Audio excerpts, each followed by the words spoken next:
यहाँ पर पहुंचे हैं और सीटों के बंटवारे का ऐलान हो चुका है। जी हां, आपको बता दें कि एनडीए में सीटों के बंटवारे का ऐलान, बीजेपी 101 सीटों पर चुनाव लड़ेगी जबकि जेडीयू 101 सीटों पर, मतलब बीजेपी और जेडीयू दोनों इक्वल। आप देखिए कोई अंतर नहीं हुआ है इस बार, ना बड़ा भाई ना छोटा भाई, बिल्कुल इक्वली बीजेपी और जेडीयू 101।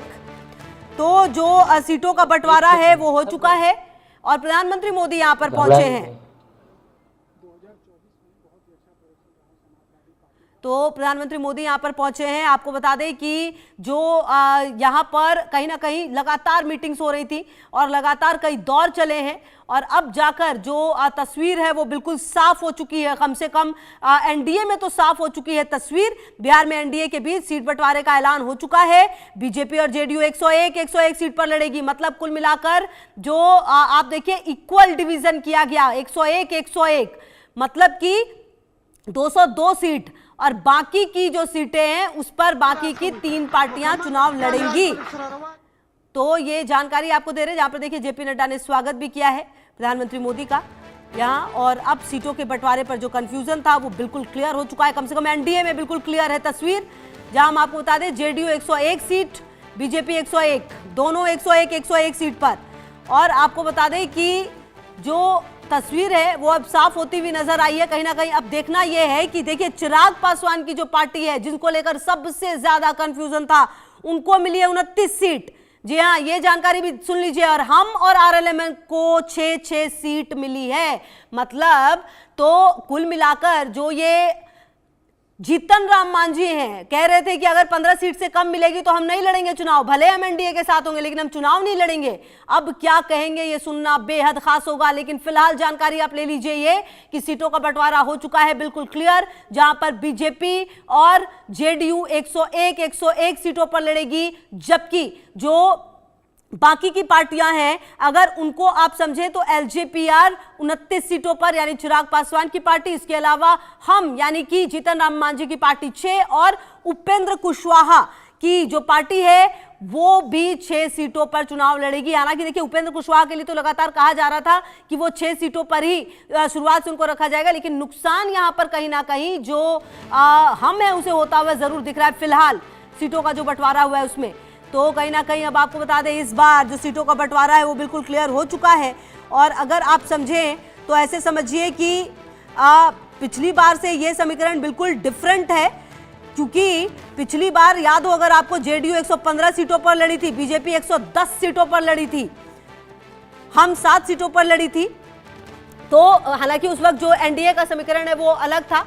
और मनोहर हमारे सहयोगी ज्यादा जानकारी के लिए मेरे साथ। मनोहर, बाकी चीजों को अगर छोड़ दें तो कुल मिलाकर सीटों का बंटवारा हो गया है और बीजेपी और जो जेडीयू है बिल्कुल इक्वल। पिछली बार 5 का डिफरेंस था, लेकिन इस बार बिल्कुल 7-7। और दूसरी बात यह कि बड़ा नुकसान होता हुआ फिलहाल तो जीतन राम मांझी की पार्टी को दिख रहा है। मनोहर, बिल्कुल, लेकिन अगर हम बात करें तो सबसे पहले तो दर्शकों को बता दें कि एक बार फिर आधिकारिक तौर पर इसकी घोषणा हो गई है। जो बीजेपी के बिहार प्रभारी हैं विनोद तावड़े, उन्होंने ट्वीट करके भी जानकारी दी है कि जेडीयू 101 सीटों पर और बीजेपी 101 सीटों पर लड़ने जा रही है। वहीं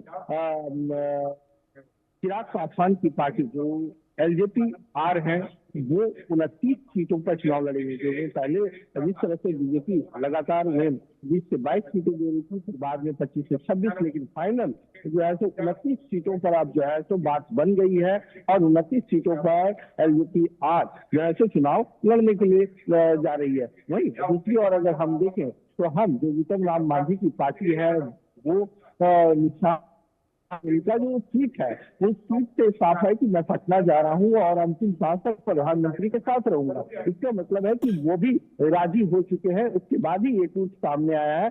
वहीं उपेंद्र कुशवाहा की पार्टी जो आरएलएम है, राष्ट्रीय लोकतांत्रिक मोर्चा, वो भी 6 सीटों पर चुनाव लड़ेगी। मतलब सभी में आपसी सहमति हो गई है और इस बार का जो नारा लिया जा रहा है कि बिहार है तैयार, फिर से एनडीए सरकार। जी बिल्कुल। और मनोहर देखिए, कहीं ना कहीं ये भी तो देखना होगा, जो चिराग पासवान है, 40 सीटों की डिमांड शुरुआत से उनकी थी, 29 सीट पर आया। हालांकि शुरुआत में लग रहा था कि 25-26 पर उनको मना लिया जाएगा, लेकिन फिर भी 29 सीटों पर आए हैं इस बार। और इस बार जो ये 101 है, ये भी एक बड़ा संदेश देने की कोशिश है मनोहर, कि बिहार में कोई छोटा भाई बड़ा भाई नहीं है, बिल्कुल इक्वली लड़ने वाले हैं इस बार।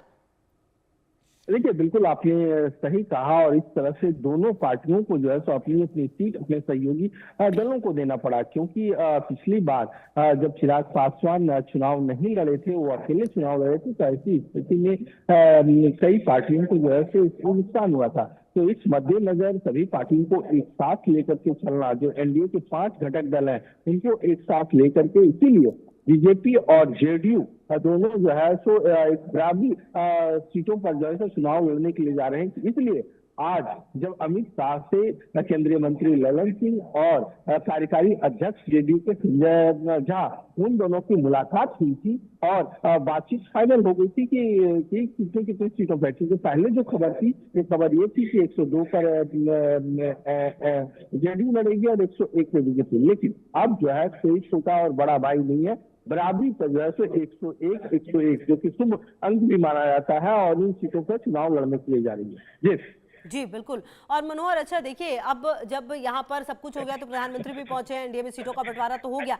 अच्छा, जब ये मनोहर, मुझे एक बात ये भी समझाइए, दर्शकों को ये भी बताइए, अब जब सीटों का बंटवारा हो गया है तो कुल मिलाकर क्या ये भी क्लियर हो चुका है कि किस सीट पर कौन, मतलब कि चलिए 101 जो है ये जेडीयू के खाते में, ये 101 बीजेपी के खाते में, या इसमें अभी थोड़ा कंफ्यूजन होगा? क्योंकि पिछली बार इस बात को लेकर भी सवाल उठे कि भाई आपने हमें तो वो सीटें दे दी जहां से मजबूती नहीं थे। कई बार कई पार्टियों की तरफ से बात सामने आई थी, खास करके महागठबंधन में कांग्रेस की तरफ से। देखिए, इसे लेकर के कई बार की बातें चली है, और इसे लेकर के आप देखिए, जब एलजेपी के नेता रामविलास के पुत्र चिराग पासवान, जो पार्टी के अध्यक्ष है, केंद्रीय मंत्री हैं, वो अपनी सलख अंदाज में जब बयान दिया था कि जब तक मैं मंत्री हूं तब तक मैं मंत्रालय जाऊंगा, और उसके बाद फिर नित्यानंद राय को लगाया गया, और वो इस मामले को तुम्हारे संकट मोचक के रूप में, और 4 राउंड की बैठकें हुई थी, सुबह से लेकर के अगले दिन तक। तो ऐसी स्थिति में ये चीजें क्लियर हो गई कि किस सीट पे कौन सी पार्टी लड़ेगी, और जिनकी जो नाराजगी थी, क्योंकि कई ऐसे सीटें हैं जिनमें जो है सो फेरबदल भी की गई है। मान लीजिए कोई मौजूदा विधायक है, उसको भी वो मांग रहे थे कि वो सीट जो है एलजेपी के खाते में चला जाए। तो ऐसी चीजें पूरी फाइनल बातचीत हो गई है, और अब जो है सो बीजेपी के हेडक्वार्टर में बीजेपी की केंद्रीय चुनाव समिति की बैठक भी शुरू हो गई। प्रधानमंत्री नरेंद्र मोदी कुछ ही देर पहले पहुंचे हैं, और अब बीजेपी के जो 101 कैंडिडेट है, उनके नामों की फाइनल चर्चा यहाँ से होगी, और उसके बाद बीजेपी कल तक हो सकता है अपनी पहली सूची जारी कर दे। बिल्कुल। तो कुल मिलाकर मनोहर, ये माना जाए कि चलिए बीजेपी की तरफ से तो अब सब कुछ बिल्कुल ही क्लियर हो चुका है कि कौन कितनी